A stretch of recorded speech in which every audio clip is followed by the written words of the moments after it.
Durante la década de los 90 del siglo XIX y un poco antes, en los 80, se va dando un movimiento dentro de la Marina de Guerra de Estados Unidos y entre sectores políticos bastante influyentes que planteaban la necesidad de un fortalecimiento naval de los Estados Unidos. Quien formula este proyecto navalista con gran coherencia fue el capitán Alfred Thayer Mahan.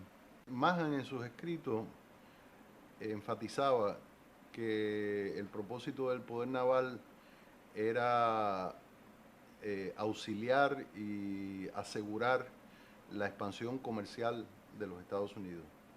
Señalaba también que para los Estados Unidos poder convertirse en una potencia naval de importancia, en un poder naval, requería bases navales en las zonas de influencia. Cuando llega la guerra del 98, esta preocupación de Mahan por obtener bases lo lleva a argumentar de que si es necesario adquirir colonias también para poder tener acceso a bases navales, el secretario de la Marina le pide a Mahan su opinión sobre dónde deben estar localizadas las bases navales de los Estados Unidos.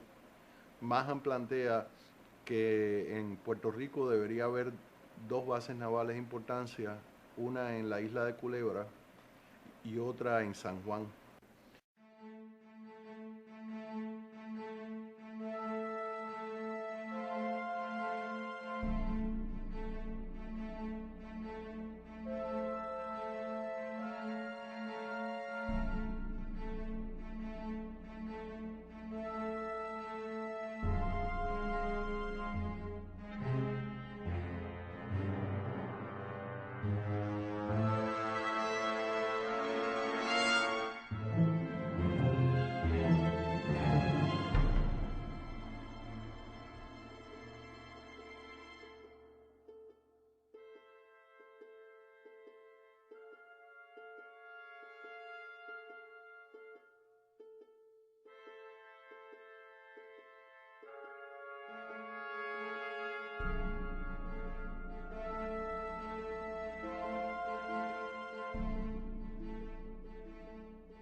Puerto Rico coincidieron tres factores para la ruina de la agricultura existente hasta fines del siglo XIX. El primero fue la invasión de los Estados Unidos unilateralmente. El segundo, un ciclón o una tempestad, un temporal que le dicen aquí, en el 1899, que se llamó San Ciriaco y que fue devastador para la agricultura del país. Y el tercero, el canje de la moneda, mediante un decreto del régimen militar de Estados Unidos en Puerto Rico, se cambió la moneda existente en el país con una devaluación del 60%, que cada uno tenía que rendir la moneda que tuviera y se le daba el 40% de su valor en dólares. Eso conllevó una ruina principalmente del sector agrícola, que era a la sazón el predominante de la economía puertorriqueña y que dio paso a la consolidación de las grandes empresas azucareras que aprovecharon esa situación para comprar a precio muy devaluado la tierra de Puerto Rico a los pequeños y medianos agricultores que habían quedado arruinados por esos tres factores. Y eso hizo posible que unos cuantos entidades corporativas norteamericanas adquirieran las mejores tierras de cultivo del país para convertir la isla al monocultivo de la industria azucarera.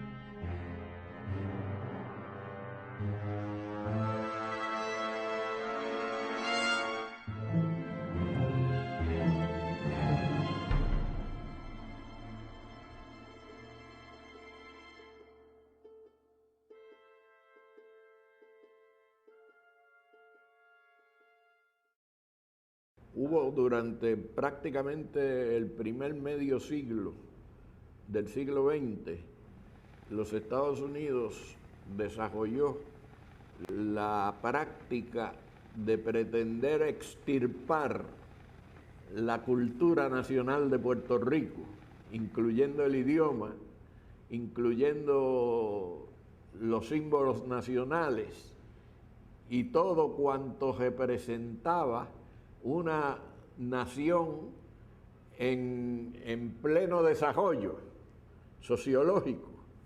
Los Estados Unidos impuso el inglés como vehículo de enseñanza en las escuelas en Puerto Rico. En esta misma escuela donde yo cursé de primero a sexto grado, cuando era un niño, llevaban a uno ahí al patio por la mañana y tenía uno que levantar la mano derecha, I pledge allegiance to the flag of the United States of America, etcétera, etcétera, sin que nosotros supiéramos qué quería decir aquello. One nation under God, indivisible, with liberty and justice for all. A los profesores se les obligaba a enseñar en inglés, la mayor parte de quienes no conocían ese idioma. Y entonces lo que hacían es que cerraban la puerta y hablábamos en español, estudiantes y maestros, y cuando veían que llegaba alguien, el maestro decía, "Children English".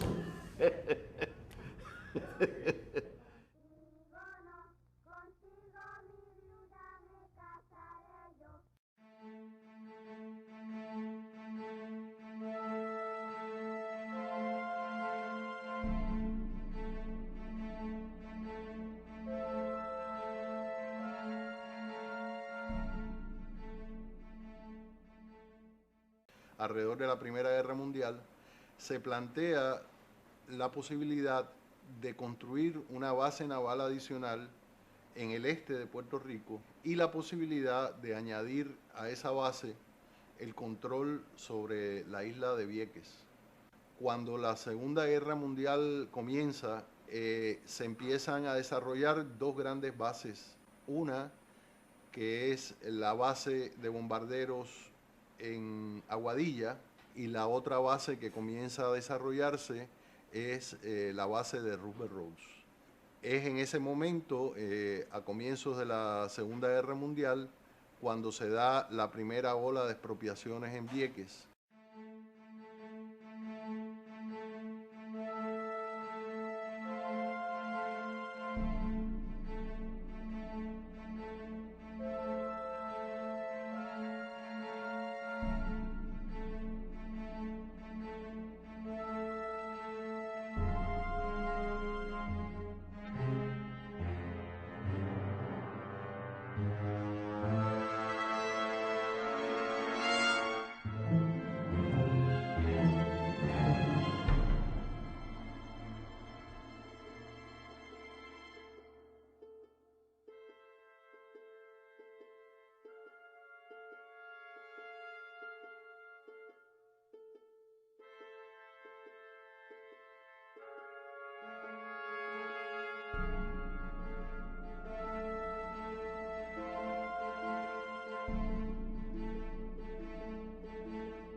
Don Pedro le llamábamos y le llamamos el maestro.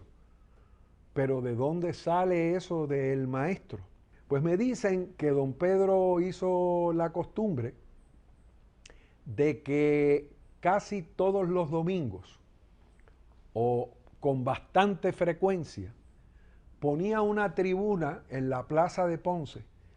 Realmente son dos plazas que las divide la catedral y el parque de bombas.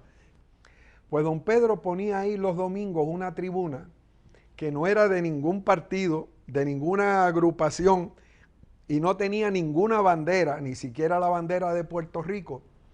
Y él ahí le daba al que quisiera escuchar, lo que me dice Víctor Bonó Rodríguez, que venía muchísima gente, porque él pronto hizo un gran prestigio en Ponce, y él les hablaba de la historia de Puerto Rico, le aclaraba confusiones de nuestra historia, que nuestra historia nos la han robado, o nos la ocultan, o nos la distorsionan. Nos enseñan una historia al revés, en la que los héroes son los villanos y los villanos son los héroes.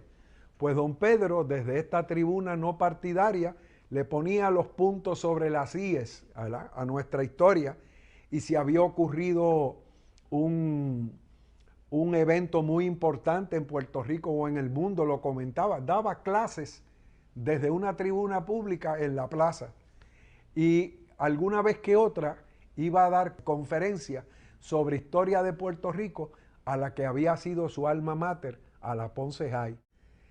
Por ejemplo, uno de los mejores músicos de nuestra historia, Ramón Ucera Vives, Moncho Ucera, que tiene fama de ser el mejor arreglista musical de toda nuestra historia. Pero él me sale con esto: ¿tú sabes quién fue mi maestro de historia de Puerto Rico? No, no sé. Pero don Pedro Albizu Campos. De ahí sale el mote de el maestro.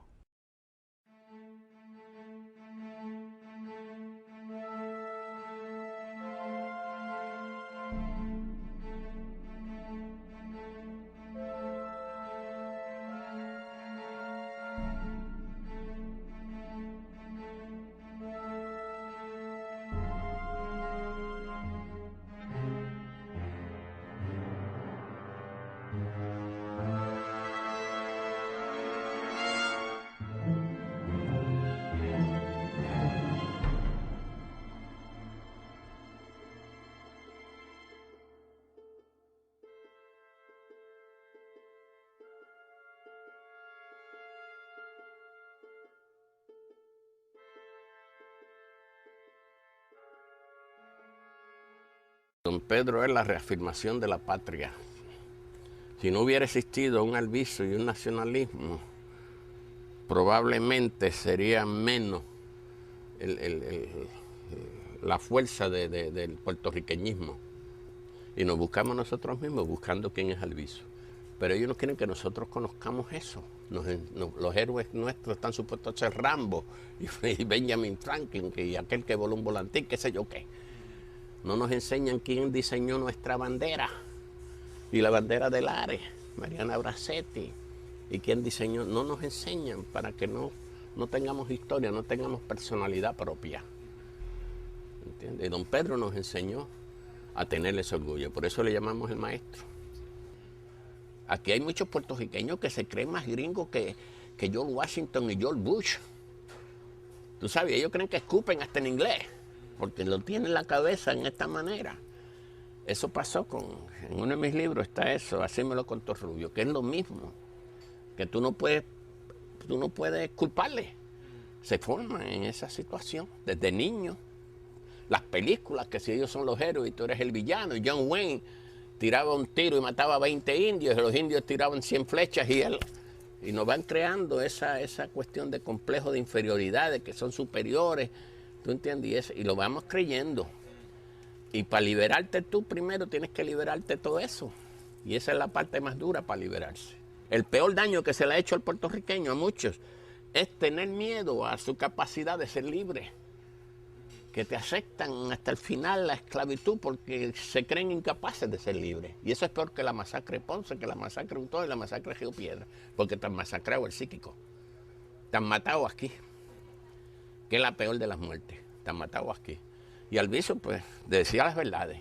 Tú lees Alviso y tú estás viendo, mira, Alviso dijo hace más de 60 años, la colonia nos va a llevar de dueños a gimaos, de patronos, y yo digo la palabra patrón, de patronos a peones.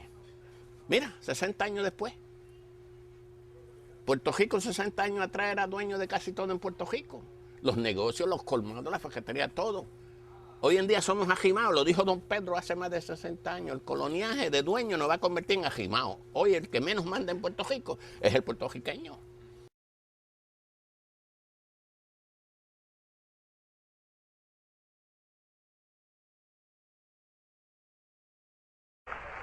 Nosotros tenemos nuestra estirpe. Tenemos nuestra estirpe como nacionalidad. Nosotros no tenemos que ir a invocar apostolados de nadie. Aquí tenemos la grandeza encarnada de un Betán. Aquí tenemos la grandeza encarnada de un oso. Aquí tenemos la grandeza encarnada de un Arismendi. Aquí tenemos la grandeza encarnada de un De Diego. Aquí tenemos el sublime heroísmo de un Antón Giorgi, de un Rosado, de un Bochá.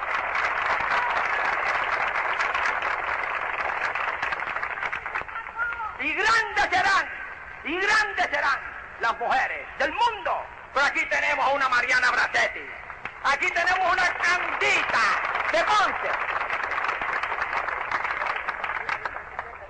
aquí tenemos las mujeres y los hombres que pueden empuñar la bandera de Puerto Rico bajo un fuego de ametralladora y levantarla en alto.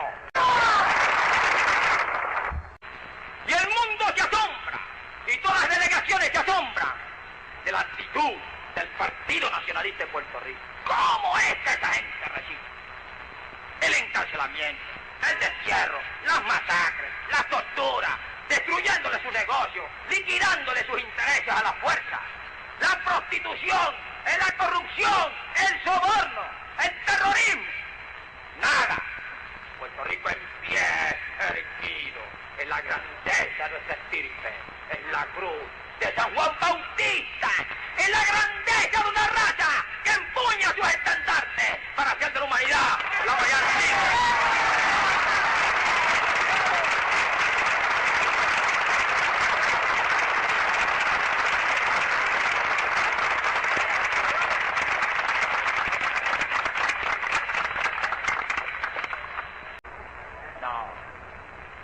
No os humilléis. Esta es vuestra patria. Este terreno es vuestro. Estos edificios son vuestros. que hay aquí es vuestro. Aquí los yanquis no tienen derecho a nada. Absolutamente a nada.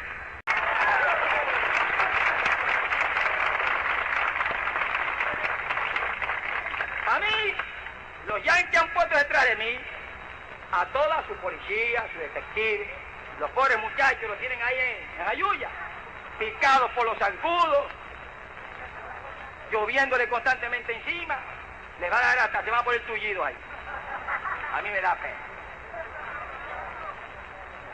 Pero los yanquis están perdiendo el tiempo con eso. Y los peleles en Puerto Rico también. Albizu Campos va a seguir en Puerto Rico.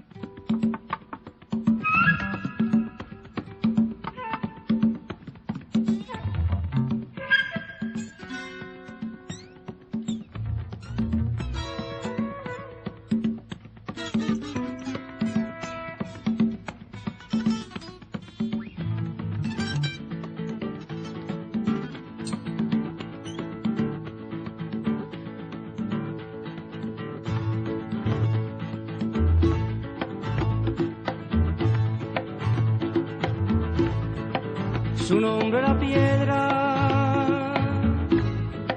su nombre era mar, venía del sol por la montaña,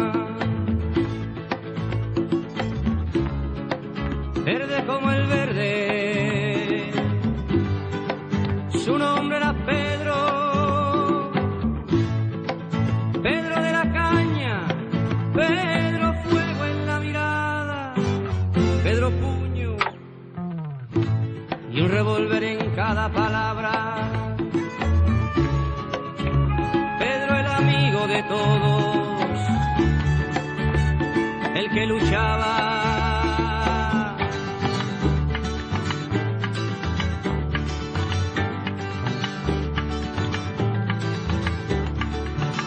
Un día lo enterraron a ver si lo callaban, les pusieron cadenas, lo mataron de hambre y no callaba.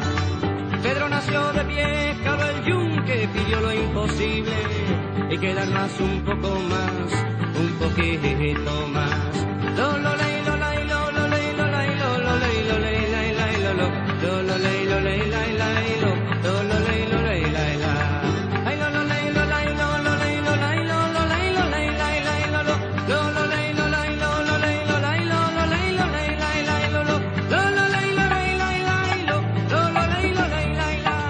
Lo ley, lo ley, ley, ley, lo ley, lo ley, ley, la.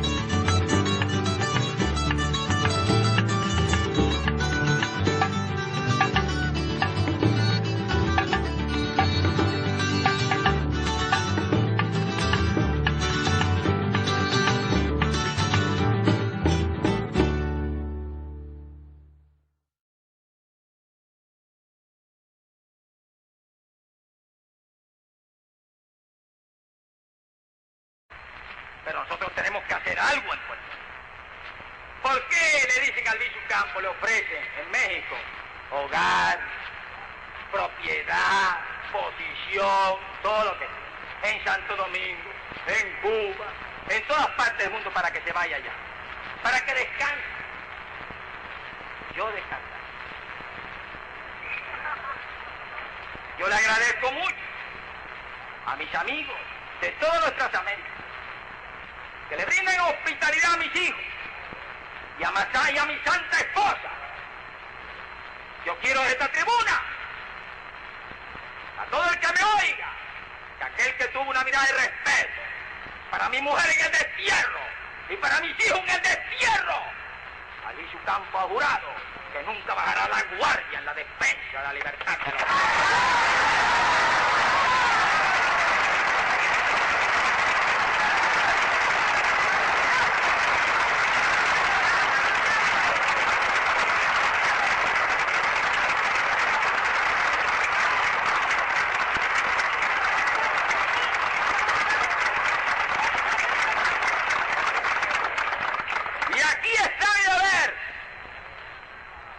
aquí. Y yo soy de la carne de cada uno de vosotros. Yo soy del espíritu de cada uno de vosotros. Y si soy pateado y vilipendiado, yo no sería Albizu Campos nunca si yo me expatriara voluntariamente, huyéndole a los esbirros, huyéndole a los peleles, huyéndole a la bomba atómica, huyendo al despotismo de los Estados Unidos.